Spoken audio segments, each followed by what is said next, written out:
Bismillahirrahmanirrahim. Assalamualaikum warahmatullahi wabarakatuh.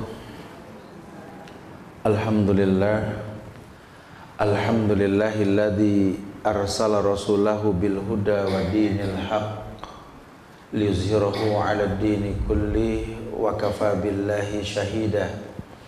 Wa asyhadu an la ilaha illallah wahdahu la syarikalah wa ashhadu anna Muhammadan abduhu wa rasuluh.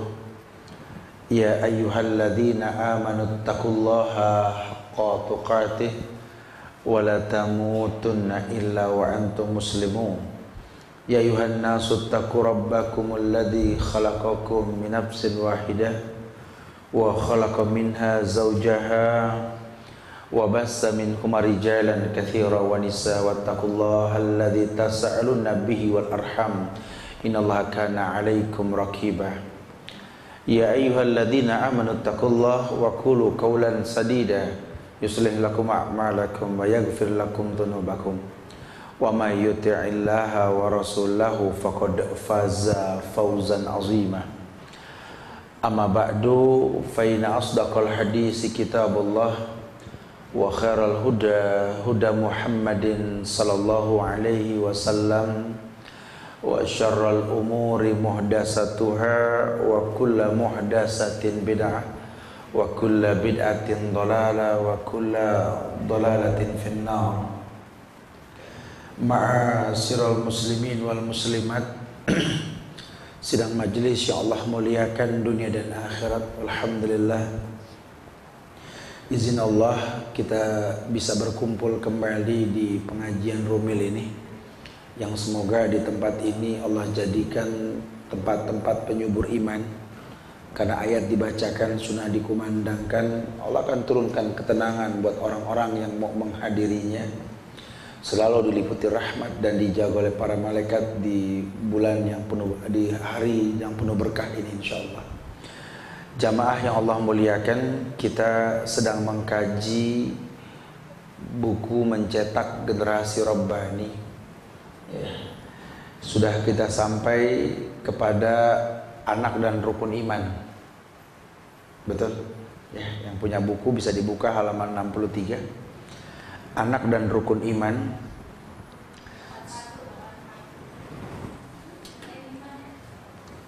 Sudah dibuka bukunya, ada? Betul. Ya, okay. Ya, sebelum yang lampau dibahas tentang keistimewaan rumah sebagai wadah pendidikan. Sekedar mengingatkan saja bahwa kita menginginkan kemuliaan, kalau enggak memiliki wadah tempat kemuliaan tersebut, ya enggak ada manfaatnya. Nah, kayak yang sudah terjadi beberapa waktu yang lampau, beberapa bulan yang lampau, ya, bulan Ramadan libur, masuk bulan Syawal, anak-anak itu liburan. Pas masuk sekolah ditanya sama guru-guru di yayasan, apakah kalian melakukan seperti yang kalian lakukan di pesantren? Oh ya, enggak Ustaz. Mereka cuma diinginkan jadi penghafal Quran, anak-anak pandai dalam agama, cuma enggak pernah disiapkan wadah di rumah ketika mereka kembali.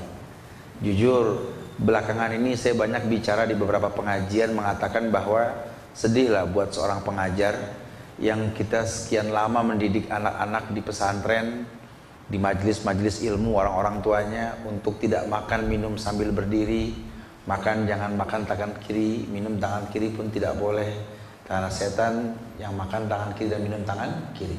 Tapi kemarin liburan anak-anak memenuhi tempat pariwisata, bukan makan sambil diri lagi, sambil lari, betul. Orang tuanya pun sholat berantakan cuma gara-gara tamasya mengajak anak liburan. Ini kan panas tahun diguyur hujan sehari gitu loh. Nah, sababnya apa? Yuk kita cari macam sabab. Yang pertama memang kita tidak memiliki wadah tadi. Baik wadah berbentuk tempat pariwisata muslim yang tidak ada. Anak-anak berpetualang main-mainan yang berbahaya. Tidak ada didikan untuk baca bismillah, la haula wala quwata illa billah. Tapi kalau takut cukup teriak, oi, gitu ya. Bayangkan kalau anak kita mati dalam keadaan seperti itu gitu. Sementara ini sangat disayangkan sekali. Begitu pula di rumah kita pun ketika anak-anak ini libur, kita cuma bangga 1-2 hari pertama ketika mereka baca Quran. Tapi kita nggak pernah bikin mereka untuk rutin baca Quran seperti di sekolah. Sehingga ketika liburan selesai, guru pegang kepala. Kenapa Pak? Dari mula lagi Ustaz, gitu ya. Ini yang sangat disayangkan. Makanya keistimewaan rumah sebagai wadah pendidikan, ya, yayasan, sekolah itu cuma alat bantu saja. Justru Islam memandang yang istimewa itu adalah rumah sebagai wadah pendidikan. Kayak guru cuma pengganti orang tua. Makanya Islam mengatakan al-ummu madrasatul ula. Ibu itu sekolah yang utama buat anak-anaknya. Dan saya orang yang mungkin memiliki pesantren, cuma saya nggak setuju kalau anak SD masuk pesantren gitu loh. Biarlah mereka lulus SD nanti baru dimasukkan ke pesantren. Kenapa? Karena anak di pesantren juga butuh persiapan mental. Harus bangun pagi, mandi, ngantri, menyiapkan baju sendiri. Waduh, buat anak seumuran SD ini belum mampu, nanti malah stres dengan pelajaran yang numpuk, betul? Kecuali kalau anak memang tidak memiliki orang tua, sini kita didik. Tapi kalau masih punya orang tua, biarkanlah mereka mengerti cinta dengan orang tua seperti apa, hormat sama orang tua seperti apa, bagaimana mengambil contoh audiovisual orang tua dalam keseharian. Pagi mamah bangun, ayah bangun, sholat subuh berjamaah dan lain sebagainya. Sehingga anak mencontoh, contoh yang terbaik adalah orang tua. Ketika nanti dia masuk pesantren sudah ada bayangan kebiasaan baik, maka mudah dia beradaptasi. Kalau tidak, sering terjadi kesulitan dalam beradaptasi di yayasan. Nah, keistimewaan rumah sebagai wadah pendidikan sudah disampaikan di yang lampau, bahwa sekedar mengingatkan, yang pertama, di dalam anggota keluarga berkumpul bersama dalam jangka waktu yang lebih lama sehingga terjalin kedekatan pribadi antara anak dengan orang tua. Ya, jujur sekolah mungkin ada yang sampai asar, tapi tetap kalau dihitung jam rumah lebih lama. Dan rumah ini betul-betul wadah di mana anak berkumpul lebih lama ya, dengan orang tua, dengan saudaranya, yang dia bisa mempraktekkan ilmu yang dia dapat dari sekolah. Makanya kalau kita berumah tangga nggak mengerti bagaimana membuat rumah sebagai wadah, ya inilah yang sangat disayangkan. Di sekolah guru mengajarkan disiplin, tidak pernah membentak anak, tidak pernah teriak-teriak kalau manggil anak. Misalkan si Fulan, Ali, Umar, Ali, Umar, nggak ada di sekolah begitu. Nyampe ke rumah orang tuanya, bentengan dia ya, bingung. Guru mengajarkan kepada anak untuk bangun pagi, ya kalau bisa sebelum subuh, terbiasa dengan Ramadan dan sahur. Sampai di rumah yang dia lihat mama papanya pun balapan bangun siang. Ini kan sangat disayangkan sekali. Wadah ini menjadi perusak. Gitu ya. Itu yang pertama. Yang kedua, anak dapat melihat teladan dan panutan dalam ucapan maupun perbuatan yang bisa membantu mereka untuk menirunya. Iya, tadi sudah saya sampaikan sepintas. Bagaimana ibu walaupun marah dengan ayah, di depan anak tetap mempertontonkan orang yang marah itu nggak perlu melampiaskan marahnya di depan umum. Menyelesaikan masalah itu berdua. Ya, sehingga anak melihat suri toladan, oh nanti kalau di luar juga saya begitu, kalau punya masalah sama teman nggak usah berkoalisi dengan teman yang lain untuk memusuhi teman, gitu ya. Karena banyak juga orang tua yang kadang-kadang ibu kesel sama suami berkoalisi sama anak. Emang papa begitu nak? Mama gue udah pegel sama dia. Emang mah? Ada demo, turunkan ayah ganti ayah. Bu, hati-hati bu ya, rumah tangga ini nggak main-main loh ya. Bukan cuma tempat nungguin mati doang ya, wadah untuk mencetak generasi mulia ke depan. Yang ketiga, terbukanya kesempatan untuk membimbing dan memberikan pengarahan pada anak sehingga lebih memudahkan mereka untuk menerima dan mengingat. Oh betul, karena audiovisual nggak hanya ucapan, gerakan. Kita kalau di sekolah mungkin makan tangan kanan, minum tangan kanan. Ya kan nggak mungkin makan-makan di kelas kan, kecuali anak TK dan PAUD kali ya. Malah aneh juga, orang mau makan suruh tangan ke atas, tangan ke samping, tangan ke depan, duduk yang rapi gitu. Iya, ini saya korbannya soalnya dulu ya.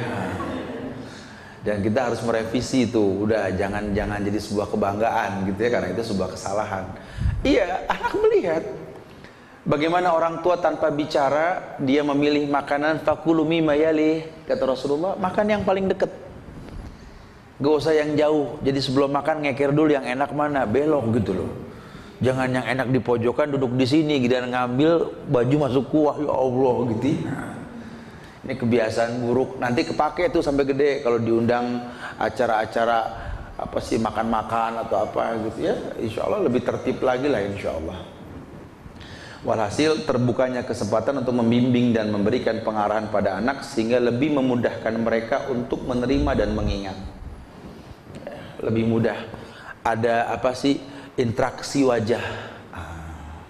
Kan saya pernah sampaikan bahwa contoh yang terbaik salah satunya itu adalah Ibrahim alaihissalam. Ketika dia manggil anaknya untuk berdialog, itu dipanggil dengan bahasa fangzur madza tarah. Ya bunayya inni ara fil manam anni adzbahuka. Fangzur madza tarah. Lihat wajah ayahmu, apa yang kau simpulkan. Sehingga yang kita sampaikan tuh memang berbobot. Kita kalau ngomong nggak kelihatan muka kita sama kelihatan muka kita, anak bisa yakin mamanya lagi marah, lagi seneng atau apa kelihatan. Dan perubahan ekspresi wajah orang tua itu akan teringat sampai kita tua. Nggak ada lah kita temukan orang tua seikhlas orang tua kita, betul. Sedih, galau, gundah gulana, ditinggal sendirian mendidik anak. Cuma dia berusaha untuk bertahan kuat. Oh, saya baru tahu ternyata ibu saya tidak sekuat yang saya kira dari dulu gitu loh. Dulu waktu kita masih anak-anak, kalau kita takut, tenang ada mama. Nggak usah takut, nggak ada setan, ada mama. Tapi ini tenang sudah. Giliran kita sudah besar kita baru tahu. Tapi mama takut ke sono gitu ya. Dulu berani sih bilang begitu ya. Jadi berusaha untuk mempertontonkan keberanian. Ya artinya survivor lah. Dia bertahan hidup di depan anak untuk yang terbaik. Masya Allah. Bisa kita mencontohkan. Ibu pakai kerudung yang terbaik, nyuruh anak dengan penampilan yang baik. Nggak usah banyak nyuruh, pasti niru. Anak pasti niru. Ya makanya dibilang kaca nggak ngebuang lanjaran di situ tuh. Buah jatuh nggak jauh dari pohonnya di situ. Makanya kesempatan mumpung dekat, kasih contoh yang terbaik. Yang keempat, orang tua dan anggota keluarga dapat memberikan solusi dan jawaban atas masalah-masalah menurut kebutuhan. Iya. 4 anak 1 perut. Ini beda-beda nih masalahnya. Lihat orang tua tuh, walaupun mungkin kelihatannya anak gak memperhatikan, tapi dia memperhatikan sekali bagaimana cara orang tua ngomong sama yang lebih tua, sama yang kedua, ketiga dan seterusnya. Dia coba tangkap itu. Kenapa sih kalau ke saya kayaknya mama ngomongnya terlalu menekan sekali, kamu gini-gini, kamu gini-gini, kamu gini-gini. Kalau yang lain gak begitu, setelah besar kita baru paham, iya ternyata cuma kita yang paling bandel gitu ya. Ada penekanan, nah, ini gak usah dijelaskan gitu ya. Kenapa sih orang tua kok marah kalau bicara makan tuh berantakan? Setelah gede kita baru tahu bahwa yang namanya mubazir itu temannya setan. Ya, ini banyaklah hal-hal yang bisa kita dapat dari ini semua. Kenapa sih di lemari makan masih banyak makanan mentah kok yang dimasak cuma sebagian? Karena hidup ini bertahan, gitu ya. Nggak perlu dimasak semua kayak bulan puasa kemarin, akhirnya kebuang-buang. Tapi sebatas keperluan. Hal-hal ini baik sekali, memberikan solusi pada setiap masalah sesuai dengan kebutuhannya. Yang kelima, bisa bervariasi dalam memberikan materi pengajaran baik Al-Quran, Sunnah, bahasa Arab, materi pelajaran lainnya di waktu siang maupun malam sesuai dengan kebutuhan ya. Kita paling enak belajar ngajar bahasa ke anak itu di rumah paling enak. Ya dulu guru-guru kami suka bilang kalau kamu sudah lancar bahasa Indonesia, tinggalkan bahasa Indonesia karena nggak bakal hilang tuh bahasa. Kita ngedidik anak pengen bahasa Arab bukan sekedar masukin kursus atau panggil guru, keseharian. Makanya TKW 2 bulan lancar. Karena ngomong, mau nggak mau ngomong, dia sudah tahu. Misalkan ini gelas al-kub, air alma, orang Arab bilang almoya, gitu ya. Maka dia nggak mungkin lagi ngomong gelas habis itu, pasti jangan dia ngomongin kub, karena nggak ada yang paham gelas di situ. Ya seminggu ngomong kub masa nggak berbekas di otak lah gitu ya. Sama anak, kita kalau mau biasa ngomong sama anak, misalkan kita belum bisa ambil Quran atau ambil buku, kita pakai bahasa apa objeknya aja langsung, coba ambil kitab. Dari kecil anak biasa dibedakan antara Quran dengan buku biasa, coba ambil kitab gitu. Maka sampai gede yang dia tahu Quran tuh kitab. Nah, kitabullah. Terbiasa ketemu assalamualaikum, waalaikumsalam. Biasakan anak dari kecil itu rapi, nemuin orang tua cium tangan, adik cium tangan kakak. Kebiasaan ini kalau dirutinkan sampai besar terbiasa. Dan ternyata solusi, adik itu tidak mungkin kurang ajar sama kakaknya kalau dari kecil cium tangan sama kakaknya. Manggil dengan bahasa hormat kak, mas, atau apa abang. Sampai gede walaupun mungkin kakaknya bikin pegel, cuma rasa respect itu nggak bakal hilang. Ini hal-hal yang kita anggap remeh, padahal inilah cara kebaikan. Sampai diterapkan di banyak di sekolah-sekolah boarding atau di sekolah terpadu, di mana adik kelas itu manggil kakak kelas itu kakak atau abang, tetap ada etika. Ya ini masya Allah. Jadi membiasakan adik untuk memanggil kakaknya dengan bahasa yang lebih baik. Ibu mencontohkan manggil ayah dengan bahasa yang lebih baik. Butuh contoh lah. Ya, apalagi yang lain-lain, Quran, kita bisa ngapalin Quran sekalian, kita dengerin Quran, pasang salon di pojokan-pojokan rumah di waktu-waktu yang tepat lah, pagi atau sore atau mau tidur. Ayatnya udah jangan beragam, itu aja dulu seminggu sampai rusak CD-nya gitu loh ya. Insya Allah apa? Belajar bareng, macam-macam lah. Yang keenam, mengambil pelajaran atau faedah dari berbagai media yang islami. Ya, ternyata nggak ketinggalan zaman kok kalau anak nggak nonton TV. Kecuali udah ada TV Islam. Sekarang sudah banyak ya. Ada Roja TV, Wesal TV, Insan TV, banyak lah. Dan kalau di Wesal tuh macam-macam, ada permainan anak apa yang nggak perlu melanggar syariat. Ya, kalau dirutinkan terbiasa, anak cuma masalah kebiasaan aja daripada dinonton Popeye, betul. Akhirnya timbul dia kesel sama si ayah. Kenapa? Karena bayangin ayahnya bewok, kasih bruto, betul. Mendingan dia nonton yang syar'i jelas. Nah, yang dia tahu jagoan itu ngerokok dan bertato, kan bahaya ya. Tertanam di benak anak. Waduh, berarti penjahat itu seperti itu ya. Akhirnya negative thinking dengan guru-guru dia nanti ketika di sekolah. Kemudian yang lainnya yakni memanfaatkan kesempatan dalam rumah maupun di luar rumah ketika makan, minum, berpakaian, tidur, bangun, waktu buang hajat dan kegiatan lainnya untuk mengajarkan adab-adab islami serta zikir dan doa yang berkaitan dengan aktivitas tersebut. Mudah sekali lah kalau di rumah kita ini, mudah sekali. Anak ngelihat kita kalau ambil air, cari bangku duduk juga sering begitu, dia bakal niru. Gak usah banyak ngomong lah. Tapi kalau kita nggak mempelajari itu, kita mencontohkan yang lain, buka kulkas, gelas isi pakai air di botol, telok pinggang, anak mirip, habis itu juga mirip. Anak apa yang dicontoh, apa yang dilihat. Mau keluar rumah juga, ya udah ayah jalan dulu ya, assalamualaikum, bismillah, tawakkaltu ala Allah, la haula wala quwata illa billah. Atau mau antar anak sekalian, bismillah, la haula wala quwata illa billah. Ketika macet, karena memang daerah macet dia tinggal, nggak nggerutu, nggak maki-maki angkot, tapi baca la ilaha illa anta subhanaka inni kuntu minaz zalimin. Anak akan bertanya pada waktunya nanti, kenapa mesti la ilaha illa anta sih? Ini macet kecil nak, cari solusi urusan Allah. Di perut ikan Yunus bisa keluar gara-gara la ilaha illa anta. Adalah bahasa-bahasa yang mudah, sehingga anak akan tumbuh dewasa nanti ketika sulit dia baca istighfar. Wa kadzalika najzil mu'minin. Kata Allah kan, bukankah aku juga tolong orang beriman? Ini tidak hanya untuk Yunus saja. Seluruh manusia kalau punya masalah banyak baca la ilaha illa anta, maka solusi akan tampak. Ya, daripada kita mengumpat, memaki, mencaci, tidak ada manfaatnya. Ya, asal kita beristighfar, karena mungkin kesulitan ini karena maksiat yang kita lakukan. Wallahu a'lam. Yang kedelapan yakni penyampaian nasihat atau pemberian hukuman dalam rumah bukan di hadapan orang banyak akan lebih besar pengaruhnya bagi jiwa anak. Iya, kita membiasakan menghukum anak yang salah, harus dihukum, tapi dengan cara-cara islami. Anak jangan dipukul, nggak jadi solusi mukul anak itu, apalagi sampai dikerem, apalagi sampai dibikin aturan-aturan yang membuat dia itu hilang manfaat dalam keseharian. Mendingan kalau mau dihukum, hukuman yang manfaat. Dia berbuat salah, suruh istighfar. Udah istighfar, berbuat salah lagi, tulis ibu bisa contohkan astagfirullahalazim. Coba sekarang kamu tulis nak, hukuman pertama 25. Kalau dia salah tambah jadi 50 sampai maksimal 100 gitu ya. 100 sudah mentok dah, karena Nabi ajarkan minimal 100. Udah mentok dah 100 gitu kan. Insyaallah mudah-mudahan dia akan berpikir 1000 kali untuk berbuat salah. Paling tidak terbiasa beristighfar. Ya, jadi penerapan hukuman yang betul. Ngomelin kakak jangan depan adik. Karena kalau kakak diomelin depan adik, adik sukulin gitu ya. Ini meremehkan dan mengecilkan hati kakak. Akhirnya kakak fitnah adik diomelin lagi, dia lasah gitu ya.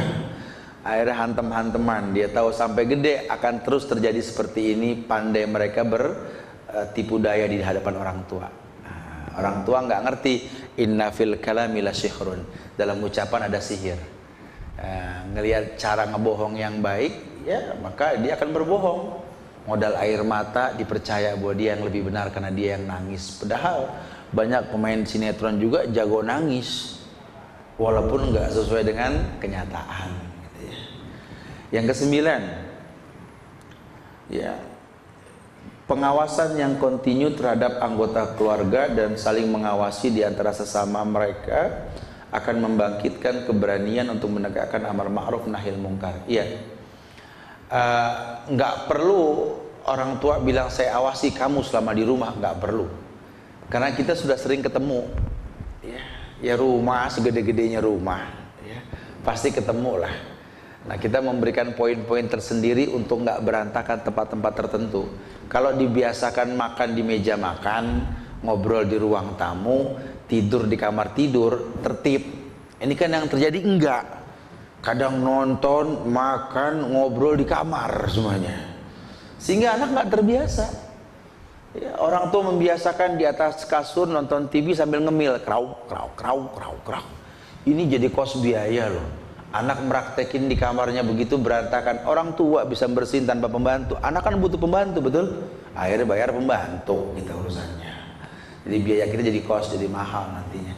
Tapi terapkan, nak makan di meja makan, nak ngobrol di ruang tamu, tidur di kamar tidur, sehingga nanti terbiasa. Ketika dia sudah bisa beradaptasi, udah nggak usah pusing. Di kamar itu nggak bakal kakak sama adek cekikik ngobrol, karena yang dia tahu tidur. Makan pun sama, sehingga dia bisa menghargai yang kamu makan yang di meja makan. Nak, sudah, ini yang kita bicarakan. Nggak ada hayalan lain. Pokoknya yang ada itu yang enak. Walaupun mungkin awalnya nggak enak, tapi terbiasa sampai sekarang. Kita tahu bahwa orang tua kita nggak sepandai restoran sederhana kalau masak. Tapi jujur loh, sambal terasi bikinan Umi, wow gitu ya. Walaupun dulu kita nggak sesuka, karena terbiasa. Ya, apa itu, saya kemarin di Papua, saya dikasih makan papeda ya. Itu jujur, kepala saya pusing makan papeda itu ya. Cuma orang sana suka makan papeda gitu ya. Saya bilang ini karena terbiasa makan papeda gitu ya. Sementara saya gede di kampung yang makan nasi uduk sama bubur kalau pagi pagi ya. Sudah nggak nyambung tuh papeda. Tapi karena kebiasaan, masya Allah. Yang ke-10, menumbuhkan semangat beragama dalam rumah yang membantu seluruh anggota keluarga untuk menjauhi perilaku yang salah dan menyimpang. Iya, mudah kita kontrol. Anak kalau sudah mulai banyak komplain, lihat sholatnya. Kebiasaan-kebiasaan baiknya lihat. Hampir semua bayi itu fitrahnya itu bangun pagi. Hatta anak orang kafir pasti subuh tuh bangun. Nanti sudah mulai agak besar, dia akan terbiasa sulit bangun pagi, harus dibiasakan. Nah kenapa? Karena kuncinya anak ngelawan sama orang tua biasanya susah bangun pagi. Sama rumah tangga. Orang yang sering berantem suami istri, nggak akur sama anak, anak nggak akur sama orang tua, lihat dah bangun paginya dah rusak. Ya, jujur-jujuran dah mendingan ya. Ini masalah bangun paginya rusak. Gimana mau hidup tentram, adem, ayem, gemah ropah loh jinawi. Kalau kitanya subuh aja udah melek. Sementara inna sholatal fajri kana masyhuda. Salat subuh itu salat yang disaksikan. Sampai ada seorang alim itu berbicara kemarin itu, kalau seandainya pemilu di Indonesia terjadi kemarin itu di luar Ramadan, yang ada kehancuran negeri pasti ribut. karena banyak kezoliman dan lain sebagainya, betul? Cuma karena saat itu dominasi orang Islam itu terbiasa puasa dan bangun pagi, bisa diredam dengan sendirinya. Emosi terkendali, walaupun tahu ini sebuah kesalahan, cuma menyikapinya dengan ilmu dan lain sebagainya. Ini kalau diterapkan, dikecilkan di rumah tangga kita, coba biasakan tradisi bangun pagi. Caranya bagaimana? Jangan banyak aktivitas kalau malam. Makanya tadi kita punya perpustakaan, ruang tamu, ruang makan itu di tempatnya, sehingga ketika nanti mungkin ayah mau baca buku malam ya di ruang baca, nggak perlu anak lihat. Jangan sampai baca di ruang makan atau di ruang tamu sambil nonton TV, anak lihat ada aktivitas, dia nggak bisa merem. Tapi kalau diterapkan di tempatnya, dia terbiasa habis isya merem, insya Allah sekuat-kuatnya orang tidur paling 8 jam. Kalau dia tidur jam 8, jam 9, ya sebelum subuh pasti bangun. Tapi kalau sudah tidur di atas jam 10, ya susah lah kita ngomong bangun pagi. Cuma butuh kebiasaan. Al-adah al-muhakkamah. Adat menjadi hukum. Tarkul adah adawah. Ketika adat yang baik ditinggalkan, hilanglah kebaikan. Ya sekali saja kita biasakan wisata kuliner sampai jam 12 malam, udah subuh rusak dah. Kesononya rusak, cuma gara-gara sepiring somai, sepiring bakso, akhirnya subuh selamat tinggal, rugi. Ya, sholat subuh tuh Masya Allah, sholat yang disaksikan. Dan saya coba perhatikan, saya punya anak-anak yang Masya Allah, anak-anak ibu sih, ayahnya baik, mamahnya baik, anaknya baik. Ini saya nggak tahu nih silsilahnya macam-macam di sana itu. Tapi memang satu cara, biasakan mereka bangun pagi. Seminggu beradaptasi, kesananya lembut hati mereka. Mudah sekali untuk menerapkan kebaikan buat mereka. Dan yang terakhir, yakni keikhlasan kedua orang tua dalam membimbing dan memberikan pengarahan kepada anak-anaknya, mendorongnya untuk semakin memperbaiki diri. Ya anak ngelihat mamah nggak digaji, ayah pun banting tulang berangkat pagi pulang sore, gaji bulanan habis di dalam keluarga, tapi nggak ada pernah komplain, nggak pernah ngungkit-ngungkit, dan tolong ayah jangan ngungkit gitu ya, karena memang sudah fitrah melalui ayah rezeki buat keluarga, gitu lah. Ibu yang memanage, ya mbak saja nyuci aja digaji sekian, mama boro-boro gitu ya. Jangan-jangan mama mau kayak mbak juga digaji, ya enggak kan ya. Anak ngelihat, dan ternyata memang sepandai-pandainya guru menyampaikan, sepandai-pandainya pembantu melayani, tetap yang terbaik adalah orang tua kita. Ada kesan tersendiri. Kenapa? Ikhlas. Dan ikhlas itu nggak perlu disebut, ya, tapi dilakukan. Dan orang bisa ngelihat sekali orang yang ikhlas dengan yang tidak, beda sekali. Nyisirin anak saja, kalau ikhlas, bangga dengan wajah anak yang mungkin atas mirip bapak, bawah mirip emak gitu ya, sambil ngaca itu, ya Allah, ternyata kalau berkolaborasi ini yang terjadi gitu ya, mainin rambutnya, nguncirin, itu beda loh ya. Oh beda sekali ya, sama mbak yang nyisirin anak asal jadi ya. Ikhlas, ikhlas. Bangganya seorang ayah ketika ada anak merengek, ayah aku mau jajan dong, bangga banget. Berapa? Masya Allah. Karena tahu sekali bahwa memang melalui dia rezeki buat anak-anaknya, dan dia tahu janji Rasulullah SAW, nafkah yang kau berikan pada orang tuamu, istri dan anak-anakmu lebih berharga ketimbang sedekah untuk perang Tabuk bersama Rasul. Ya. Makanya kalau orang yang berilmu tahu ini, ya, tahu sekali hukum ini, sehingga kalau ada orang yang suuzon bilang gini, ini orang suuzon, nggak tahu orang yang melakukan itu orang yang berilmu. Ya. Banyak sekali hal-hal yang perlu dipahami dengan cara yang baik, insya Allah sudah kita bahas. Sehingga itulah yang dikatakan wadah. Nah kalau wadah sudah jelas, tahu manfaat rumah tangga, yang akan pertama diterapkan apa? Anak dan rukun iman. Kita nggak usah ngomong jauh-jauh lah. Karena nanti kemuliaan itu akan datang dengan proses, dengan waktu. Bukankah kita telah berjanji di alam ruh ketika Allah mengatakan alastu birabbikum qalu bala syahidna. Allah berkata kepada seluruh ruh di alam ruh, alastu birabbikum, bukankah aku Rabb kalian? Allah tidak mengatakan alastu ilahukum, tapi alastu birabbikum. Karena ilah sama Rabb beda. Ilah ialah ma'budah bihaqqin ilallah, ya Allah ilah yang berhak diibadahi dengan benar. Tapi kalau Rabb, Robba yarubu, Allah yang mencipta dengan proses. Kita tahu bahwa hidup ini proses. Ya, kalau iman sudah baik, Allah akan muliakan kita dengan kemuliaan yang banyak sekali. Fatawakkalu in kuntum mu'minin. Kalian bisa bertawakal kalau kalian beriman. Bagaimana kita bisa bilang anak untuk tawakal, bertakwa dan lain sebagainya kalau dia nggak beriman? Yuk, didik iman.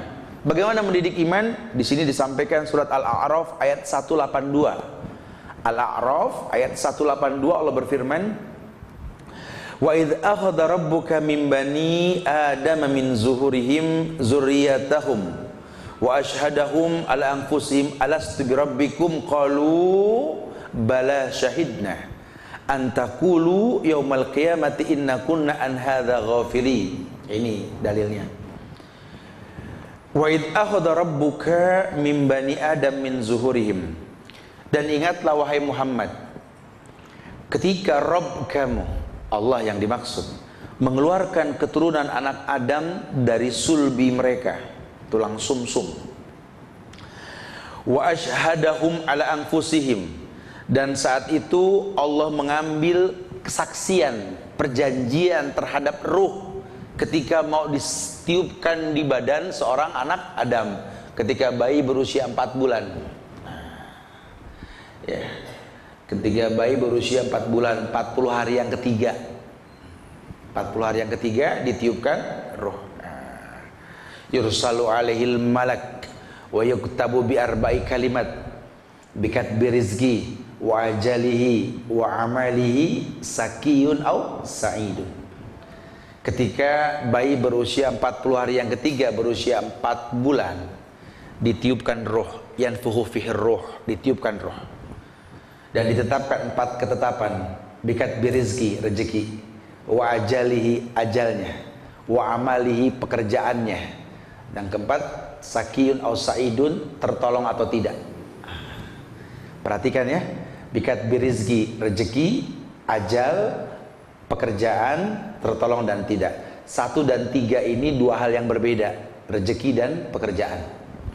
Berarti ada PR kita mendidik anak untuk harus tahu, nak, satu saat kau kerja di sebuah perusahaan, rezekimu bukan di situ, nak. Mungkin di situ, mungkin di tempat lain. Karena kalau kamu beranggapan rezeki kamu cuma di instansi di mana kamu kerja, kemungkinan untuk korupsi itu besar sekali. Dengan prinsip umum yang mengatakan sebanyak keringat yang kau keluarkan segitu penghasilanmu. Akhirnya gara-gara kerja terlalu workaholic gitu ya, kerja yang over, sampai akhirnya dia nggak ibadah. Cuma gara-gara kerja sholat diulur, gara-gara kerja naik jabatan silaturahmi udah nggak ada. Gara-gara banyak loh fitnah pekerjaan.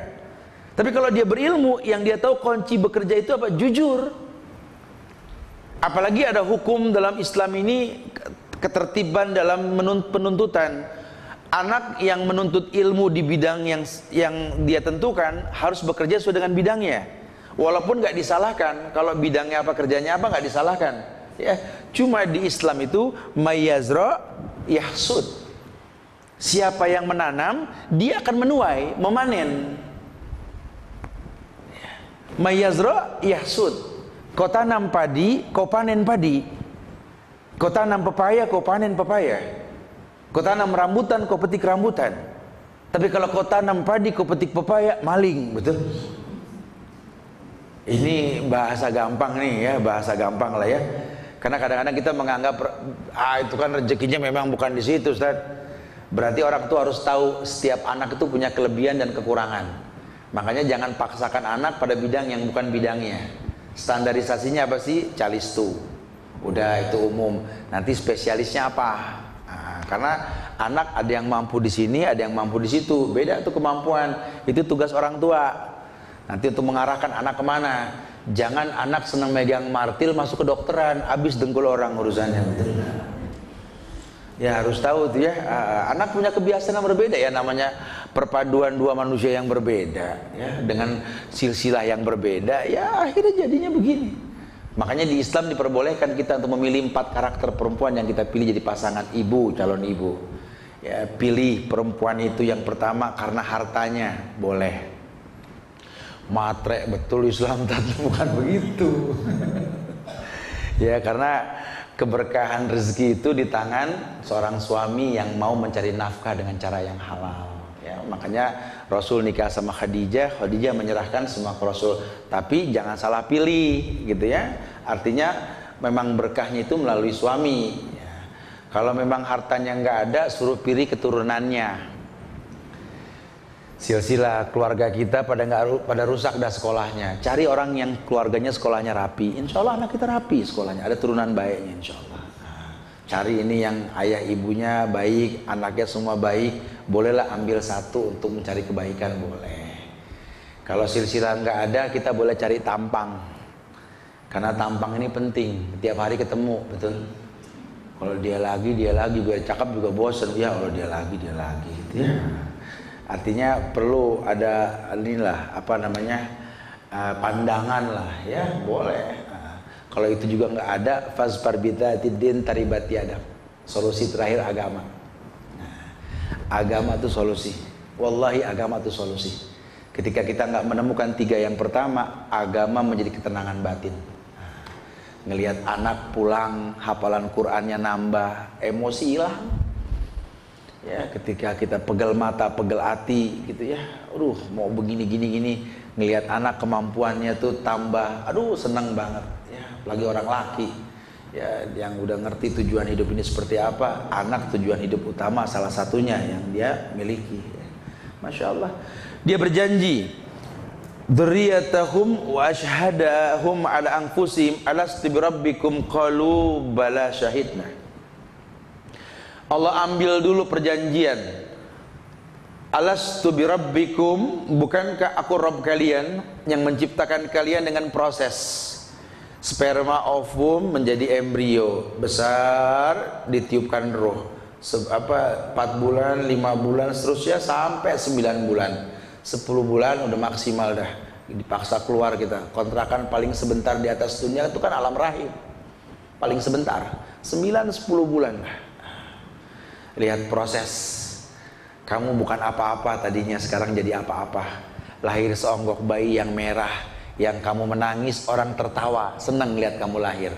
Bisa gak kamu nanti meninggal, kamu tertawa melihat sorga, orang menangis kehilangan kebaikan kamu? Kan gitu. Ada proses. Alastu birabbikum, aku Rabb kalian yang menciptakan kalian dengan proses. Maka ujung semua dari perbuatan yang kau lakukan, alhamdulillahi rabbil alamin. Kalimatnya alhamdulillahi rabbil alamin. Segala puji milik Allah yang menciptakan aku dari proses. Rabb alam ini, aku cuma bagian dari alam. Apapun yang kurasakan proses, bagian dari rantai-rantai kehidupan. Aku begini karena Allah mengamanatkan melalui kedua orang tuaku, sehingga aku seperti ini. Ima orang tuaku bermanfaat buat aku, atau aku yang bakal bermanfaat buat mereka. Karena orang tuanya baik, anaknya nggak baik. Ada yang anaknya baik, orang tuanya nggak baik, betul? Sehingga yang perlu dipikirkan, kadang orang tua bermanfaat buat anak, kadang anak bermanfaat buat orang tua. Orang tua kita punya masa lalu, orang tuanya berdoa, ya Allah, mudah-mudahan anak saya yang keras kepala ini nanti punya anak yang soleh dah. Anaknya yang bakal nasihatin dia, ya Allah, gitu ya. Ternyata betul, kakek kita nih ya, pegel sama ayah kita sama ibu kita. Ketika dia meninggal ya, ayah ibu kita punya kita, melalui kita mereka baik. Mungkin nggak? Mungkin. Atau mungkin tetangga yang dizolimin sama orang tua kita berdoa, ya Allah, ini laki bini betul-betul kelewatan, ya Allah, ya Allah, mudah-mudahan anaknya yang nasihatin dia. Mana kita tahu, betul? Ternyata kita bagian dari dua orang lain ya. Makanya ini kita nggak boleh banyak mengeluh. Duh, bapak saya mas tat, ya Allah, apalagi emak saya tat, ya Allah. Orang tua begitu. Aduh, anak saya. Ini yang benar mana ini kalau udah begini ya? Semua berkeluh kesah. Kalau dia berilmu, kadang orang tua baik buat anaknya, kadang anak baik buat orang tuanya. Mana kita tahu? Cuma bagian dari kehidupan orang lain. Ya. Saya pegel sama anak, Ustaz. Iya, memang ladang amalnya di sini. Anak bilang pegel sama orang tua, PR-nya di situ gitu loh. Ya. Kita nggak pernah tahu. Makanya cuma kunci Islam apa? Wala tamutunna illa wa antum muslimun. Janganlah sampai engkau wafat kecuali dalam keadaan Islam. Supaya apa? Mungkin ayah ibu kita tidak baik agamanya, tapi dia nggak orang kafir, dia Islam. Dia nggak sempurna, dia mungkin koruptor, dia penzina, yang jelas salah di Islam gitu kan. Ketika dia meninggal dalam keadaan Islam, istighfar anak itu sampai ke lubang kuburnya. Begitu pula anak, mungkin anak ini bandel, narkoba, mencuri, ya, tapi dia Islam, meninggal, kalau orang tuanya ridho, Allah ridho. Bayangkan hubungan indah itu. Masya Allah. Makanya yang perlu ditekankan sekali iman. Gimana nih anak nggak percaya horoskop bintang-bintang gitu loh. Gimana nih anak nggak percaya ramalan-ramalan. Gimana nih anak nggak tatoyur, nggak percaya dengan fenomena alam yang takdir di nomor 2 kan? Enggak. Anak ini nggak percaya, tapi yang terjadi kan enggak. Orang tua menerapkan kesirikan tak disengaja maupun disengaja di hadapan anak, sampai anak yakin kalau ada kupu-kupu mau ada tamu. Tangan gatel mau dapat rezeki, baju kebalik mau beruntung. Ini kan aneh. Kita tahu dari mana kalau bukan dari orang tua kita. Ya, akhirnya perbuatan syirik dianggap lumrah. Ya. Menerapkan pendidikan ke anak. Saya pernah contohkan ayah yang besar ngomel sama anak sambil berdiri. Dengerin ya kalau ayah ngomong, kamu tuh harusnya. Anak yang kecil ngeliat ayah yang gede, ya Allah. Akhirnya terbiasa takut sama yang gede. Masuk sekolah pulang nangis kenapa dipukul sama orang gede gitu ya. Karena yang dia tahu yang gede itu hebat. Buat apa ada cerita si Daud dengan Talut itu, raksasa yang hancur dengan orang seukuran Daud. Ini kan satu contoh. Jangan didik kesyirikan. Kalau gelap ada setan, siapa bilang? Justru setan itu adalah api, sehingga terang yang ada setan. Ini kebalik. Dia udah terang udah gak ada setan, kebalik, enak aja. Justru rumah kalau malam suruh gelapin, jangan sampai terang, kecuali tempat-tempat tertentu buat kemaslahatan. Ini kita kan kebalik, image-nya kalau terang setan kabur kan. Ya Allah ya Karim. Setan dari api, lampu dari api. Apa hubungannya setan takut dengan api? Tidak ada. Karena kita nggak paham. Ya, membiasakan hidup untuk berbuat syirik itu nggak diperbolehkan. Alastu birabbikum qalu bala syahidna an taqulu yaumal qiyamati inna kunna an hadza ghafilin. Ya. Kemudian nanti sesungguhnya ya, di hari kiamat kamu tidak mengatakan kebalikannya. Sesungguhnya kami anak Adam adalah orang yang lengah terhadap hal ini. Jangan sampai seperti itu. Jadi standarnya ini, kalau Allah sudah titipkan kalimat tauhid, alastu birabbikum, penerapan yang pertama, rumah sebagai wadah yang baik. Tolong jangan sampai di rumah anak itu malah berbuat syirik. Ya, saya dengar sekali anak-anak kalau udah masuk yayasan cerita tentang setan itu, waduh, dari rumahnya itu PR-nya macam-macam tuh. Ya, imam mereka nonton ganteng-ganteng serigala gitu. Oh, kan di tempat aku ada siluman serigala. Orang tua ya Allah nggak ngelarang anak nonton-nonton kayak beginian ya. Akhirnya banyak sekali hal-hal negatif yang dia dapat dari rumah ya. Ini kesalahan lah, jangan sampai kita menerapkan kesalahan di rumah kita sendiri. Kemudian Rasul bersabda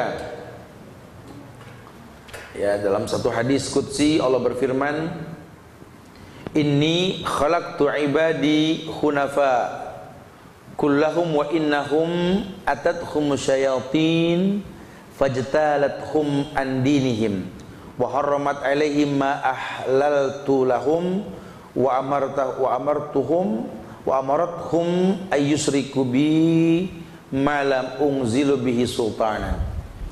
Kata Rasulullah, Allah pernah berfirman dalam sebuah hadis qudsi, Allah mengatakan, inni khalaqtu ibadi hunafa.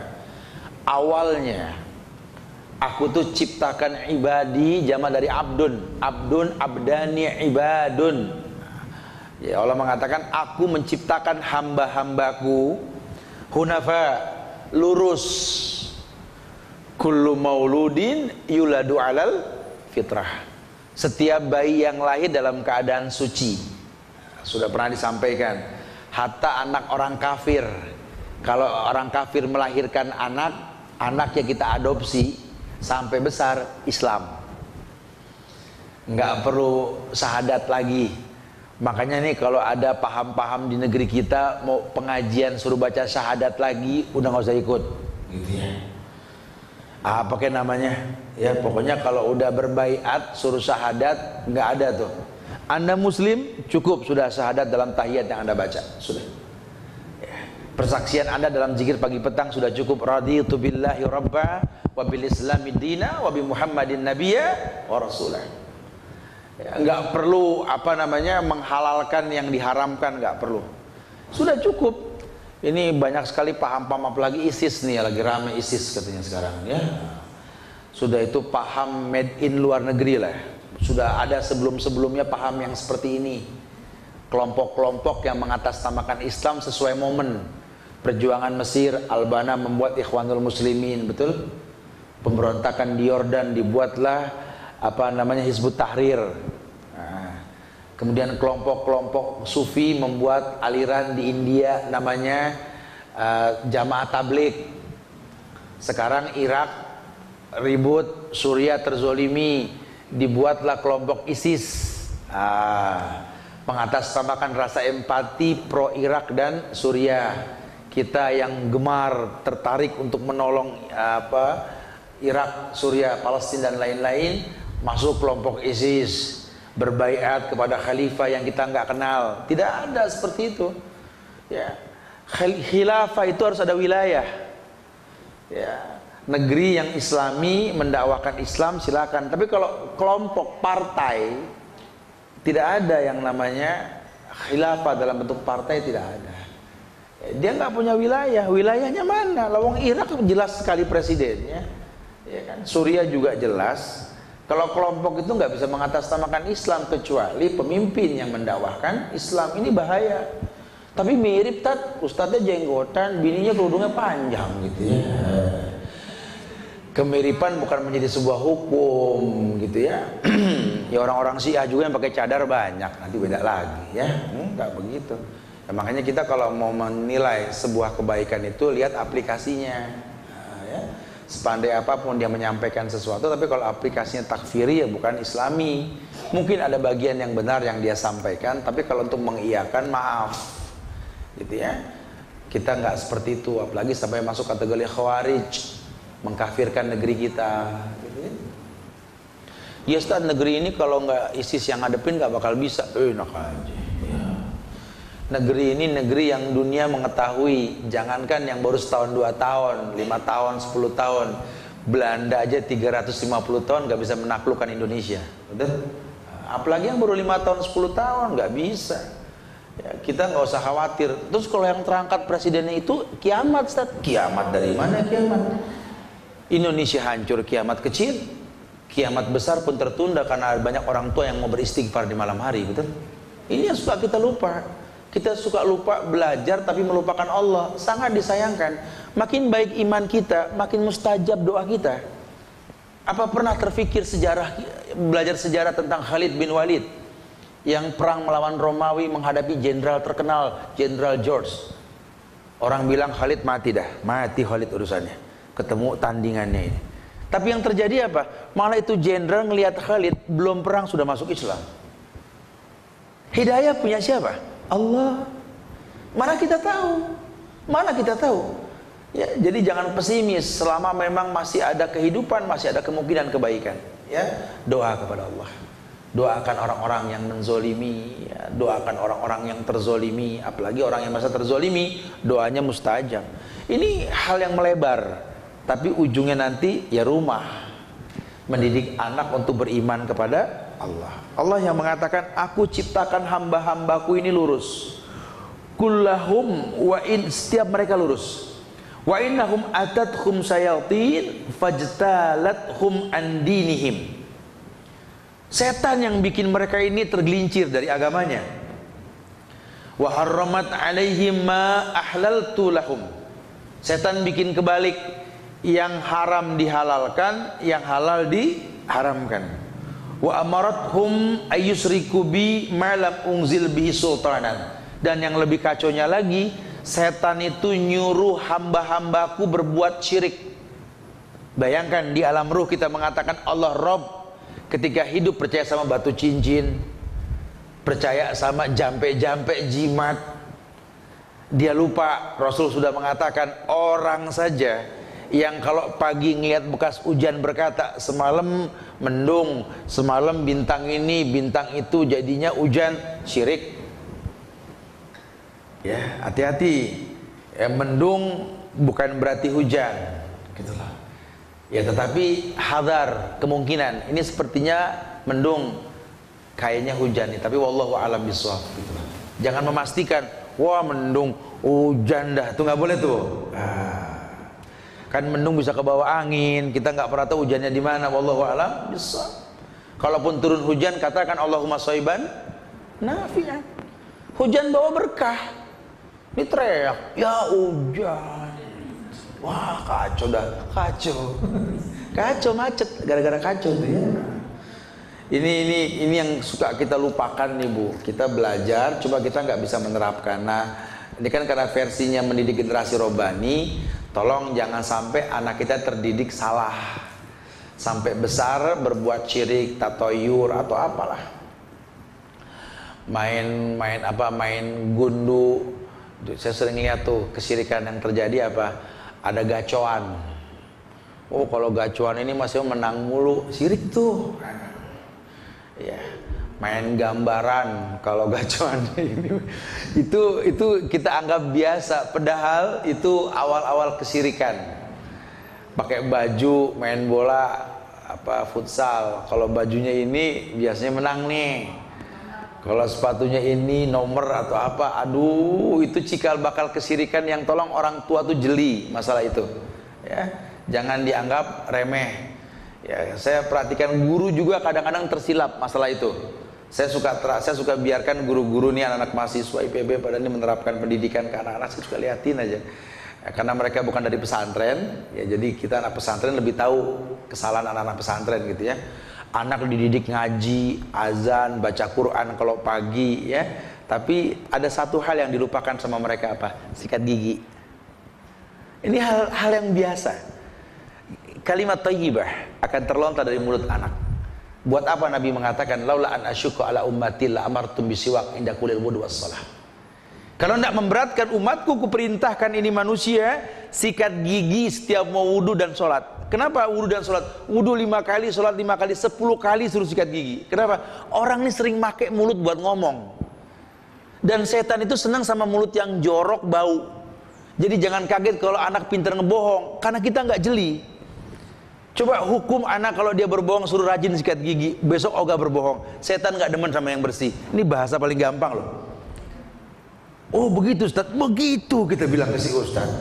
Pantesan pada pinter banget bohong, anak pesantren saya bilang. Kan saya gede di pesantren, Bu kalau ngebohong paling jago dah ya. Ternyata memang setelah dikritisi, nih gigi. Ya ini kalau diterapkan sehari 10 kali bersihin gigi, dokter gigi hilang pasien urusannya ya.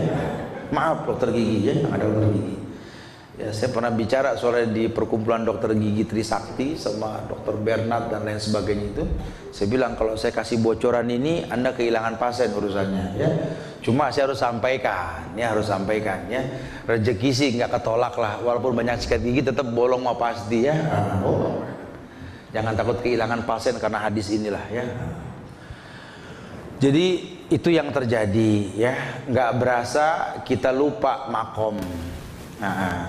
Anak sekolah di sekolahan yang bagus, agamanya cakep, gurunya hebat, mahal biayanya. Sekolah SDIT pengen nyetak anak jadi orang hebat, mahal, betul? Uang mukanya sekian, bulanannya sekian, Ustaz. Kita sih senang anak pinter, cuma si bapak udah mulai botak depannya, Ustaz. Kenapa? Dari mana lagi ini income gitu ya? Sampai takut punya anak banyak gara-gara biaya tinggi. Ya. Ini yang perlu kita pikirkan, daripada kita koleksi barang di rumah, mendingan kita kumpulin dana, kasih gaji guru deh tuh. Ayo kita patungan nih, sekolah ini ada 5 guru, satu guru gajinya 1 juta, 1,5 juta kita patungan. Melalui satu guru mendidik 100 anak, pahala kita tuh bayangin. Kalau kita mau terapin jelas, karena kan mungkin anak yang kita dididik sama guru tersebut yang mungkin nggak nyambung sama rumah kita, karena ada ikatan rezeki yang kita beri, bakal jadi sahabat anak-anak kita loh. Mana kita tahu? Ini anak-anak jalanan kita kumpulin sampai mereka jadi anak baik. Kenapa dikumpulin, Ustaz? Saya nggak tahu umur saya sampai kapan. Paling enggak anak saya punya teman yang akan datang orang baik, insya Allah. Coba kita mulai berpikir sebagai orang tua bahwa kita ini umur nggak tahu kapan. Kita, ya Allah, kalau ngikutin umur Rasul paling berapa tahun lagi kan ke depan? Nggak lama lagi. Pernah nggak kita berpikir menyiapkan teman-teman buat anak kita? Yang kita biayai secara diam-diam, yang nanti Allah yang ikat itu rezeki kita melalui anak-anak itu ke anak kita. Mana kita tahu? Nggak kita tahu. Masya Allah, hal-hal seperti ini perlu dipikirkan, itu namanya wadah. Rasul bersabda, kullu mauludin yuladu 'alal fitrah fa abawahu yuhawidanihi aw yunassirani aw yumajjisani. Hampir sama ya. Boleh dikatakan bahwa setiap bayi yang lahir, kullu mauludin, bukan kullul maulud, nggak pakai alif lam, kullu mauludin. Jadi nggak terikat anak siapa aja, mau orang kafir, anak pendeta, anak kiai, anak ustadz, kullu maulud, seluruh manusia yang lahir, yuladu 'alal fitrah, dilahirkan dalam keadaan suci. Suci yang dimaksud apa di sini? Fa abawahu yuhawidani aw yumajjisani. Orang tuanya lah yang membuat anak ini menjadi Yahudi, Nasrani, Majusi. Yahudi, ya Yahudi kita tahu, Maghdub, tahu hukum nggak dipakai Yahudi itu. Nasrani emang beribadah tanpa contoh. Orang-orang Kristen ibadah bernyanyi. Nabi Isa nggak pernah bernyanyi, Daud yang bernyanyi, tersesat dia. Kemudian yang ketiga, yakni Majusi, klinik, pencinta, penyembah api, penyembah setan. Imam mutlak betul seperti itu, ya, mengikuti kelompok-kelompok tertentu yang paham-pahamnya aneh, atau karakter. Kelihatannya dia seorang muslim, tapi tahu hukum nggak dipakai. Banyak gak? Banyak. Sekolah dia Islam, di rumah ngelawan sama orang tua, banyak. Walaupun dia tahu hukukul walidain itu dosa terbesar setelah syirik, durhaka sama orang tua, tetap ngelawan sama orang tua. Atau dia mungkin beragama tanpa contoh. Nih Idul Adha sebentar lagi nih. Ini selalu tiap tahun saya ulang-ulang supaya ingat gitu ya. Ini sekolah satu kelas, anak-anak suruh iuran 15.000 beli kambing korban. Sekelas beli kambing 2, muridnya ada 30. Di mana syariat Islam beli kambing 30 orang? Satu kambing 1 orang.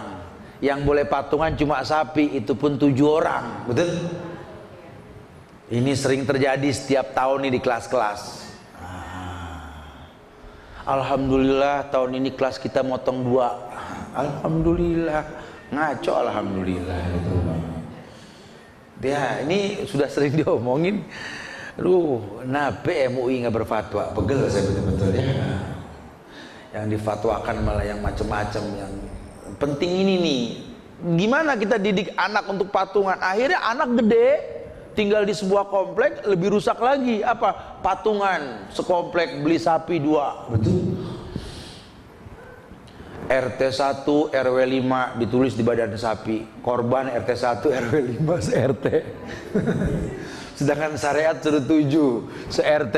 Aduh, tuh di Indonesia doang tuh adanya tuh. Ya. Subhanallah, kesalahan membesar kalau nggak diantisipasi sejak dini. Gimana solusinya, Ustaz? Gitu ya. Sebenarnya solusinya banyak ya, imak kita terapkan. Siapa aja yang mau berkorban melalui kelas ini boleh. Ya, sehingga judulnya motong, lihat cara motong atau urunan kambing apa uang sekian jumlahnya kita adakan arisan giliran tahun ini uang ini kita serahkan kepada si fulan dan si fulan yang kurban, bisa aja begitu. Tapi kalau untuk patungan beli nggak ada di Islam. Ya, ini hal-hal yang perlu dipahami dengan benar ya. Dan memang kami juga biasa di Bogor itu sengaja saya biasakan seperti ini, yang mau beli, yang mau korban, yang mau saya coba, plus diajarkan cara nyembelih. Alhamdulillah nih banyak bapak-bapak sekarang udah jago motong. Dulu nggak paham ya, kita ajarkan sampai cara motong. Jadi bapak beli, bapak motong, kita ajarkan. Nah, supaya lebih lebih bermanfaat lah korbannya. Karena kesalahan yang kedua dari korban apa? kita menyerahkan motong kambing itu sama tukang jagal yang nggak jelas agamanya. Berkurban tuh kayak sholat loh. Inna sholati wa nusuki wa mahyaya wa mamati lillahi rabbil alamin. Sesungguhnya sholatku, sembelihanku, hidupku, matiku hanya untuk Allah. Kita nggak paham beli kambing di tukang jagal suruh motong. Ini tukang kambing jual kambing, tidur sama kambing sampai bau kambing, buru-buru sholat. Kau serahkan korbanmu melalui orang yang nggak ngerti sholat. Yang paling baik potong sendiri atau wakilkan sama orang yang ngerti agamanya. Dan alhamdulillah sudah berjalan 4 tahun ini ya, kita terapkan ini dan sudah banyak teman-teman yang kesana diajarkan cara motongnya atau dia wakilkan ke orang-orang yang jelas agamanya. Terserah nanti daging mau diambil lagi atau dibagikan, terserah. Kita lebih terfokus sama prosesnya ya, karena sayang sekali orang sudah kayak saya juga memperhatikan masalah umroh, masalah haji ya. Sengaja kalau masalah umroh haji ini saya pengen bimbing umroh, saya bilang ke semua travel yang saya masuki ini, asal manasiknya itu nggak sekali. Karena banyak orang ini kalau yang namanya praktek itu berantakan. Praktek yang paling salah di mana ketika umroh? Ya ini mengangkat tangan tidak pas lampu hijau. Nah, sementara udah ada syariat bahwa lampu hijau sebagai awal untuk tawaf. Ini ustadz pas lampu hijau, Bismillah Allahu Akbar. Yang di belakang ikut-ikutan, Bismillah Allahu Akbar gitu. Itu kan kayak sholat belum azan. Ini diremehkan. Padahal itu penting sekali, makanya manasik itu penting, harus. Nah, ya. Dan saya juga membuka diri kalau ibu-ibu ya, bapak-bapak atau orang rumah yang mau umroh, mau dibimbing manasik secara keluarga pribadi, nanti kita kirim orang khusus atau silakan datang ke tempat, kita coba fokuskan. Karena banyak orang pulang umroh malah kolektor dosa gitu ya, bukannya malah berbuat baik. Bahkan umrohnya jadi ria, nulis di status, tawaf tinggal 2 lagi nih. Lagi sa'i. Janganlah, udah akhirnya nanti ibadah kita berantakan. Walhasil Bu, jangan dibiarkan di kesalahan. Nah, karena kalau dibiarkan membesar, seperti piramid yang terbalik, makin melebar ke atasnya. Kullu mauludin yuladu 'alal fitrah. Fa abawahu yuhawidani aw yunassirani aw yumajjisani. Orang tuanya lah yang membuat anak ini menjadi Yahudi atau berkarakter Yahudi, menjadi Nasrani atau berkarakter Nasrani, atau Majusi, atau percaya dengan klinik. Generasi-generasi klinik mulai timbul. Ya dulu zaman-zaman kita masih anak-anak suka ada tontonan horoskop bintang-bintang, kan generasi berikutnya sudah ada, nggak tanggung-tanggung, dukunnya masuk TV sekarang. Kalau dulu cuma tulisannya doang ya, simbol-simbolnya, bintang ini, bintang itu. Kalau sekarang dukunnya dipanggil, suruh ngeramal, ini tahun 2015 apa yang bakal terjadi. Oh, kita percaya aja. Tontonan-tontonan klinik dibiarkan ya, Harry Potter jadi kegemaran. Tuh tontonan-tontonan karton yang sekarang dibikin, divisualisasikan ya, seperti Al-Fatar dan lain sebagainya gitu ya. Macam-macam lah, saya coba pantau ini tontonan-tontonan. Waduh, ini kalau dibiarkan ini ya lebih fatal lagi ke depannya. Ya, anak-anak diberikan tawaran-tawaran superhero yang siluman, bergrup dengan grup-grup apalah, superhero, super ini. Sampai lupa kita Islam punya superhero seperti Khalid bin Walid, Sa'ad bin Abi Waqqas, Umar bin Khattab, Ali bin Abi Thalib. Dan kita sampai lupa anak dididik seperti itu. Yang dia tahu bahwa senang punya gambar superhero yang dia suka, yang semuanya siluman. Siluman kampret namanya Batman, betul.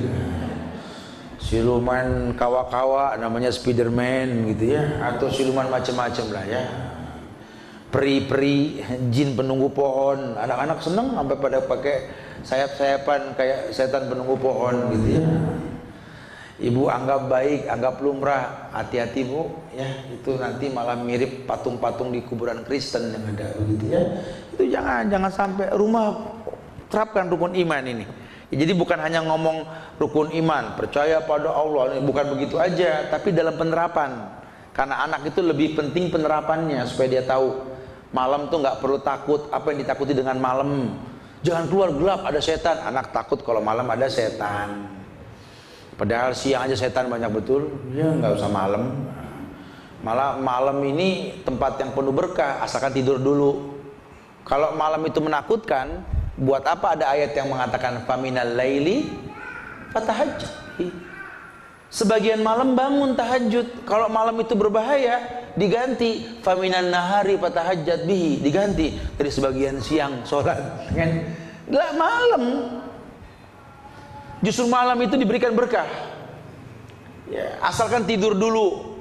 Nah, karena kalau nggak tidur penyakit. Begadang malam, sahirul layal, stay up, itu penyakit kalau nggak tidur dulu. Tapi kalau tidur dulu berkah.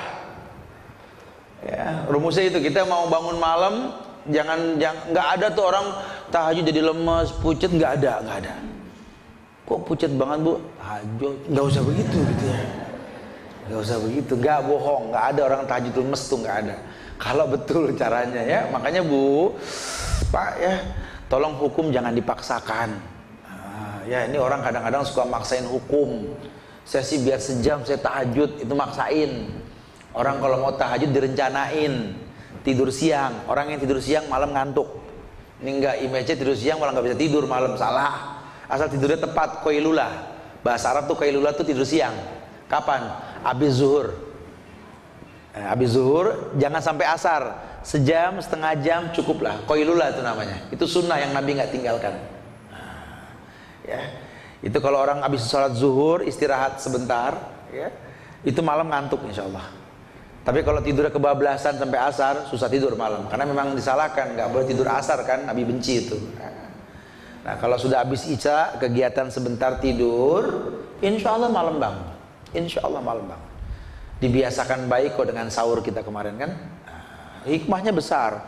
Orang yang bangun sebelum subuh, sholat qobliyah di rumah, kemudian subuh di masjid, zikir hingga terbit matahari, suruk 2 rakaat, kayak umroh, masya Allah. Walaupun belum umroh, pahala umroh udah didapat. Nah, ini kan kalau dibiasakan seperti ini baik, dan itu menyehatkan badan. Dan banyak sekali ahli-ahli herbal ini menyarankan kita ini untuk bangun pagi, karena bangun pagi itu menyehatkan. Dan orang yang bangun pagi dijauhkan dari kelaparan dalam hidup. Ulama sih mencontohkannya sama burung. Mana ada burung kutilang kena busung lapar? Nggak ada. Mana ada burung tekukur mati kelaparan? Nggak ada. Ya. Padahal hidup jadi burung itu kan sulit. Makannya nggak beragam, cuma biji sama ulet, betul. Burung nggak bisa ke supermarket, nggak bisa ke Alfamart apa Indomaret gitu ya. Sulit jadi burung loh. Apalagi zaman sekarang pohon jarang, betul. Tapi nggak pernah kita temukan burung kelaparan. Kenapa? Karena burung bangun pagi. Kecuali kalau dikurung, yang ngurung yang dosa. Tapi kalau dilepas berkah insya Allah. Allahu a'lam bishawab. Allah punya cara untuk menghidupkan. Iman kepada Allah, penerapan yang pertama. Jadi kalaupun harus disusun rukun iman, iman kepada Allah, iman kepada malaikat, iman kepada kitab-kitab, iman kepada Nabi dan Rasul, iman kepada hari baik, takdir baik, takdir buruk, dan seterusnya, nanti kita bahas. Yang pertama, iman kepada Allah. Membiasakan anak ini untuk beriman kepada Allah. Surat Al-Ikhlas, ayat favorit yang paling suka dibaca oleh jamaah. Qul huwallahu ahad, Allahus samad, lam yalid walam yulad walam yakul lahu kufuwan ahad. Dan ayat ini dijadikan isim a'zam. Ini yang kita bahas nih di pengajian Cinere, ada Al-Fat, lain lagi tuh kitab Adawa-dawa. Datengin tuh pengajian karena bukunya beda nih. Kalau di Rumil ini kan mencetak generasi Robani. Ada pengajian Al-Fat nanti di Cinere juga berputar sininya. Ini pengajiannya itu kitab Adawa-dawa. Bagaimana cara doa diijabah sama Allah, penting tuh. Di situ ada isim a'zam. Isim a'zam itu artinya menyebut nama Allah yang agung di awal doa yang kita panjatkan. wa ilahukum ilahu wahid la ilaha illa huwar rahmanur rahim. Alif lam mim, Allahu la ilaha illa huwal hayyul qayyum. Allahumma inni as'aluka bi anni asyhadu annaka antallahu la ilaha illa antal ahadus samad alladzi lam yalid wa lam yulad wa lam yakul lahu kufuwan ahad as'aluka rabb. Jadi Al-Ikhlas ini pun dipakai sebagai muqaddimah doa. Yang Rasulullah itu kalau sudah mengatakan isim a'zam ini, tidak ada doa yang tidak dijawab kalau dengan ini. Makanya iman ini diarahkan ke surat Al-Ikhlas. Coba dah perhatiin ayatnya dah. Qul huwallahu ahad, Allahus samad. Biar pada tahu nih anak-anak, kita juga biar tahu, kita ini kan orang yang mengatakan Allah tempat bergantung, Allah tempat meminta, betul? Bahasa Arabnya apa? Allah as-samad. Silahkan semua orang mengatakan Allah tempat meminta, Allah tempat bergantung. Silahkan. Allahus samad. Tapi ayat pertamanya apa? Qul huwallahu ahad. Boleh nak kamu minta sama Allah? Boleh bu, ibu minta sama Allah. Boleh pak, bapak minta sama Allah. Tapi tolong esakan Allah. Jangan Allahus samad masih percaya sama kris. Jangan Allahus samad masih percaya sama wafak Habib yang dijual di bahan hijau gitu loh. Jangan percaya Allahus samad percaya sama isim yang ditempel depan rumah, atau pajangan-pajangan kaligrafi yang dia nggak tahu sebenarnya ini raja yang disusun oleh para dukun sehingga orang bingung untuk baca. Dibikin di piring, dibikin di ini, yang adonannya itu beda sama Quran. K-H Ain Sod 222 atu macan gigit pedang gitu ya, atau apa ya, persis kayak altar Yahudi. Dijadikan simbol-simbol khusus. Bangga dengan muqaddimah ayat Yasin gede, yang kecil-kecilnya enggak kelihatan. Jadi yang itu cuma Yasin, sampai ada orang namanya si Yasin. Yang punya nama ditanya, emang namanya Yasin artinya apa sih? Ya surat enak aja. Tuh kan, kita tuh nggak berasa ya. Toha, orang namanya Toha. Nggak ada kiai apa ulama al-mukarram, al-mukhtaram, al-fadil Toha. Nggak ada. Itu judul surat bukan nama. Itu kan karena korban apa? Korban pemahaman yang salah. Ya kalau bisa dibaca fadl, ulama nggak menyalahkan. Cuma kadang-kadang banyak apa ornamen itu yang sebenarnya lebih mengarah pada simbol. Apa urban tertentu lah, kelompok-kelompok tertentu gitu loh, yang menjadi sekte kadang-kadang. Karena punya ciri khas tersendiri.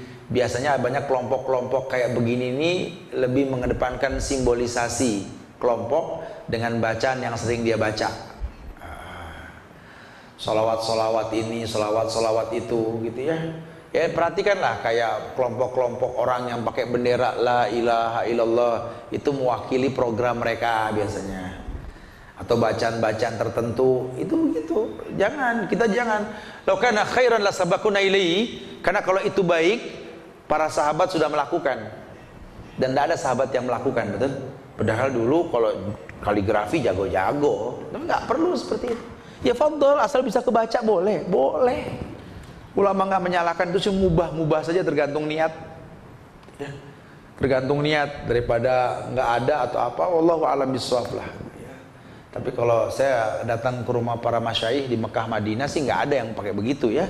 Orang-orang soleh nggak ada yang disibuki sama begituan. Daripada buat beli-beli ornamen kayak begini yang mahal, mendingan buat biaya anak yatim atau apa, yang jelas manfaatnya apa. Karena harga mahal itu nggak bermanfaat buat si pembelinya.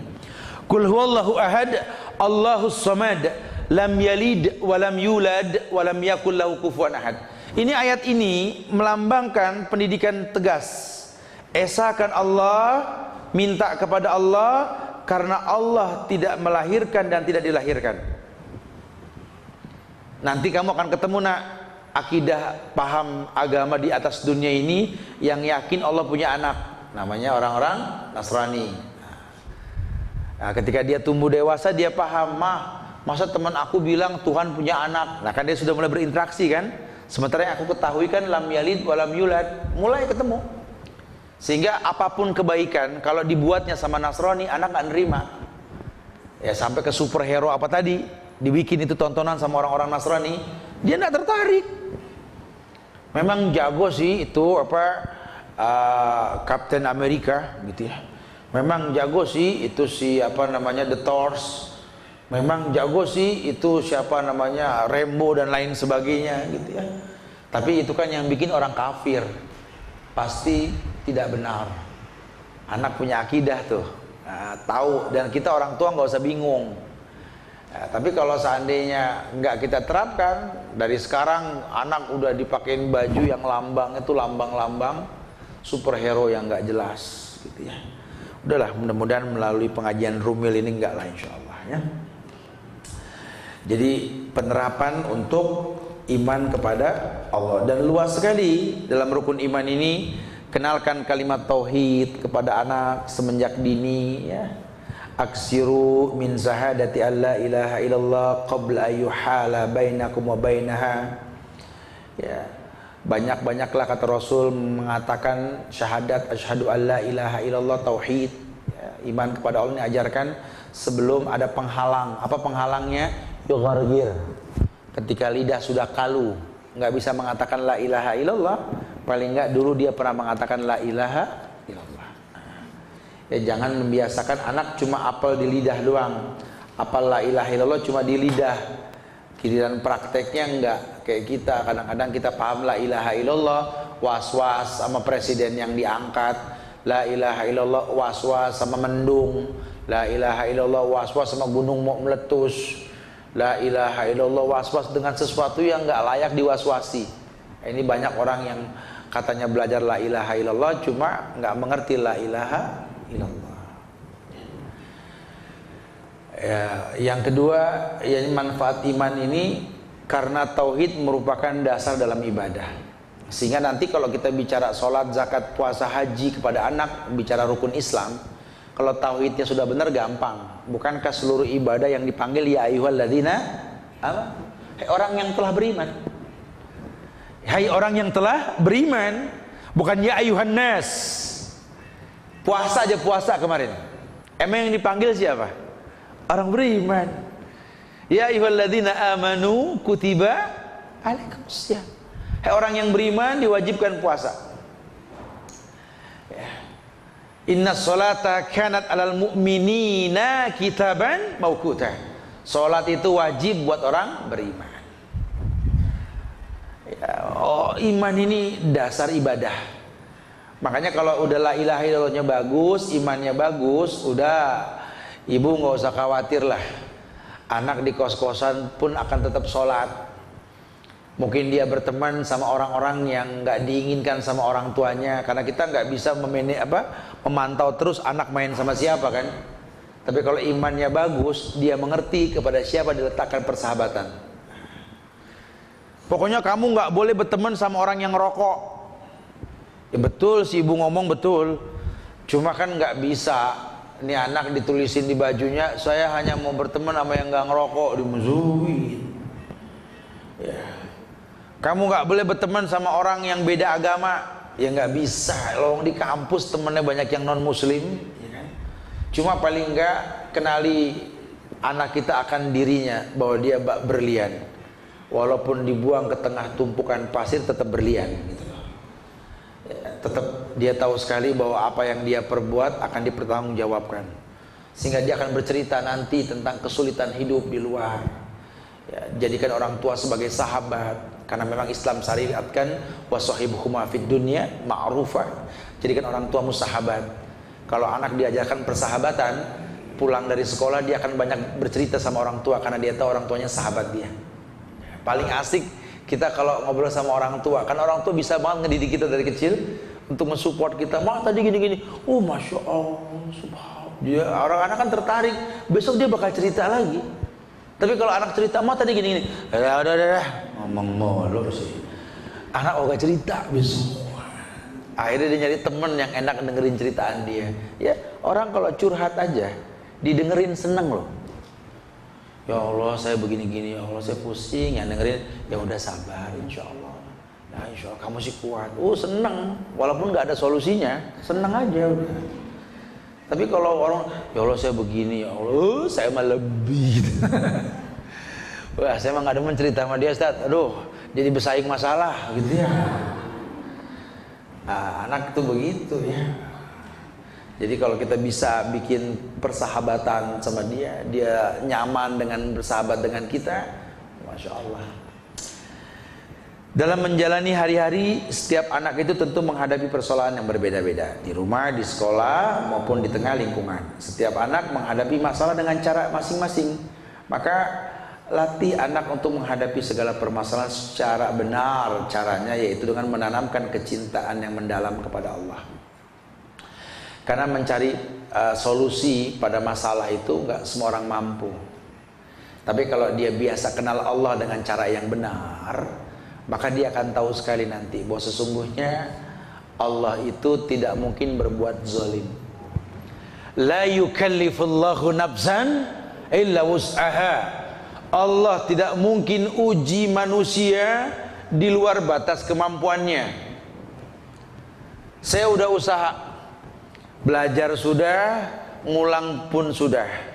Masuk ke ruang ujian, banyak yang saya nggak paham. Saya yakin ini Allah yang nyimpen hafalan di otak saya ini kok nggak mengeluarkan hafalan saya ini. Tapi saya akan maksimalkanlah semaksimal mungkin. Saya nggak akan pernah mau nyontek, karena nilai bagus kalau nyontek itu nggak memuaskan. Ya, tapi nilai yang nggak sebagus hasil orang nyontek. Tapi kalau memang didapat dengan cara yang benar, beda rasanya. Wallahu a'lam bishawab. Yang penting ngisi dengan cara yang benar. Sehingga sampai-sampai kalau dia lulus tuh lulus dengan bangga karena dia tahu dia berusaha. Kalaupun sampai dia nggak lulus, dia pun nggak terlalu sakit hati. Kenapa? Emang mentok nih otak gitu ya. Berhusnuzon. Emang kadang-kadang melalui saya kali rezeki para guru gitu ya.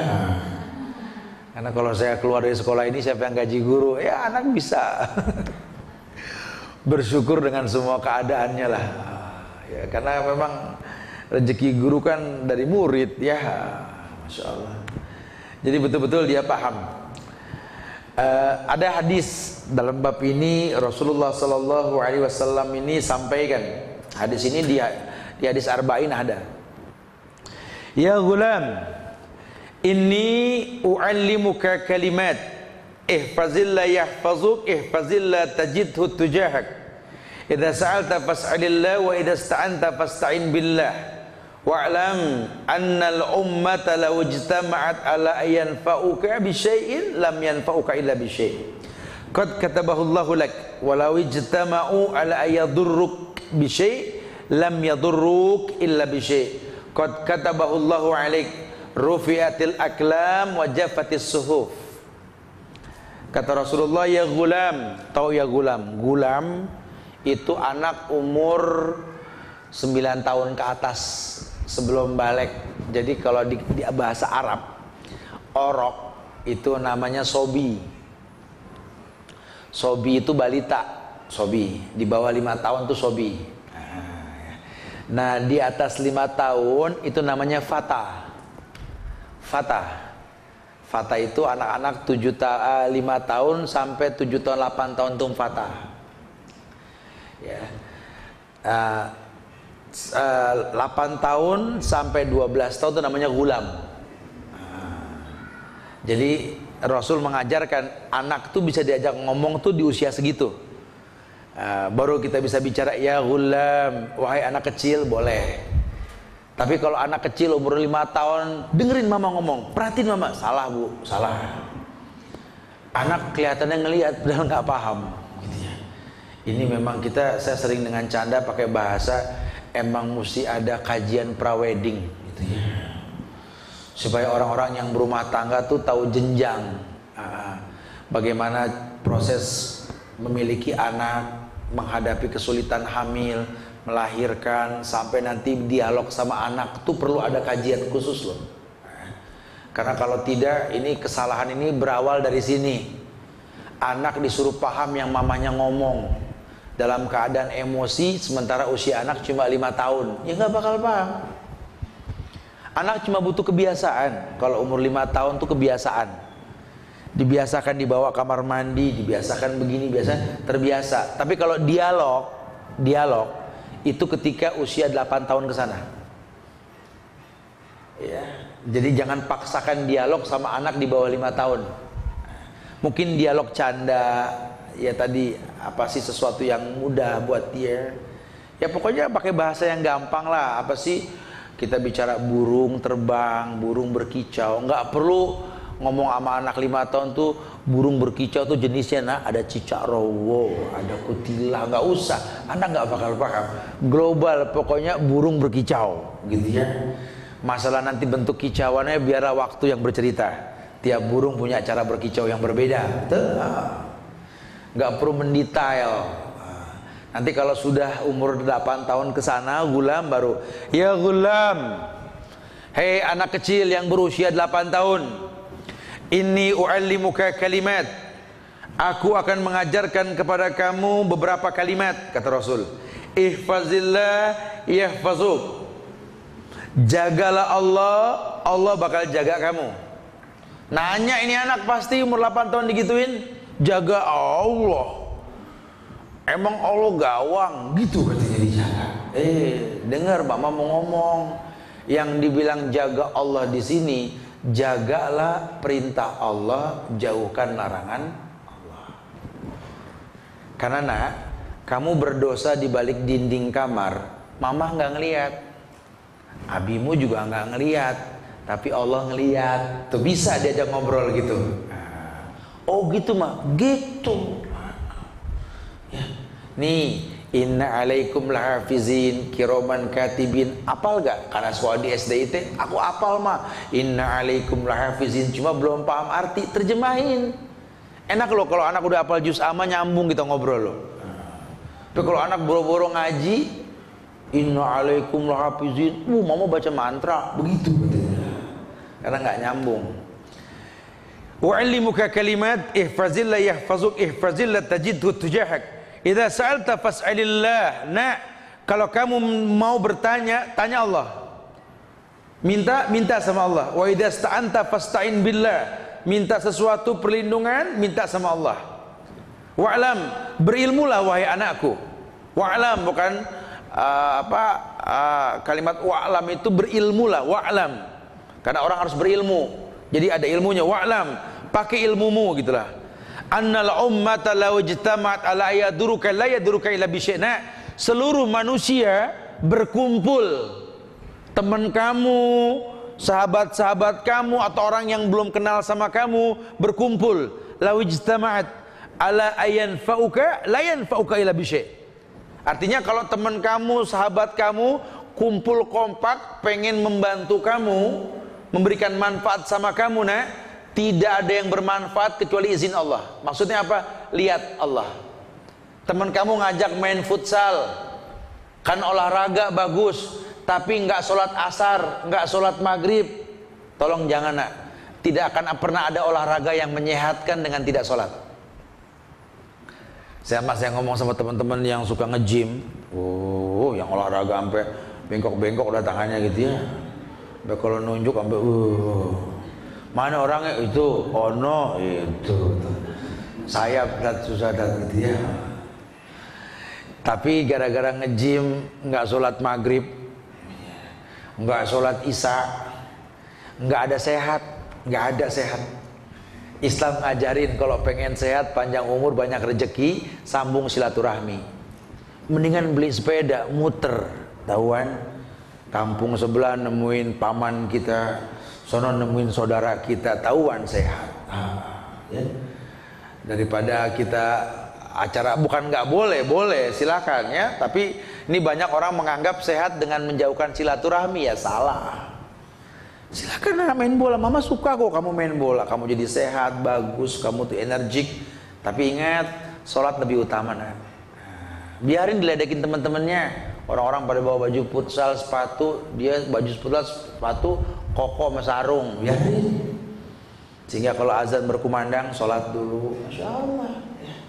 Karena jangan sampai terjebak pada permainan yang ujung-ujungnya salah. Banyak kok teman-teman kita nih yang dari pemain-pemain bola nasional terdakwahi sunnah, dapat bocoran dari mereka ternyata kalau sepak bola tuh ujungnya buat judi katanya.